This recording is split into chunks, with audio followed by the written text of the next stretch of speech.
दुल्हन के अपने कमरे में घुसने के साथ ही वह पागलों की तरह चिल्लाने लगी, क्योंकि उसका दूल्हा एक आधा मानव और आधा सांप राक्षस में बदल गया था। वह इतनी डरी हुई थी कि सांस भी नहीं ले पा रही थी। सांप तुरंत उसके करीब आने के लिए अपनी पूंछ तक पहुंच गया। वह इतनी डर गई थी कि उसने अपने हाथ से दूध गिरा दिया और पागलों की तरह बाहर भाग गई।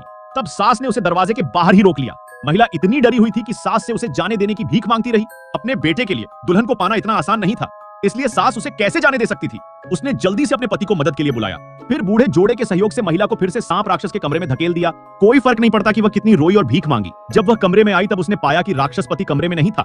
वह केवल कोने में बैठकर रोती रही। तब सांप राक्षस को उसके रोने की आवाज सुनाई दी। तब वह बदसूरत मानव सांप अपने बिल से बाहर निकलकर महिला के पास आया।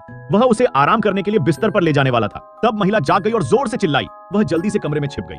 तब महिला ने एक लकड़ी का बक्सा उठाया और उसे सांप राक्षस पर तोड़ दिया, जिससे राक्षस की जीभ कांप रही थी। उस समय महिला ने गलती से लोहे का दरवाजा खोल दिया। वह जल्दी से अंदर छिप गई और दरवाजा बंद कर दिया। गुस्साए सांप राक्षस कमरे के चारों ओर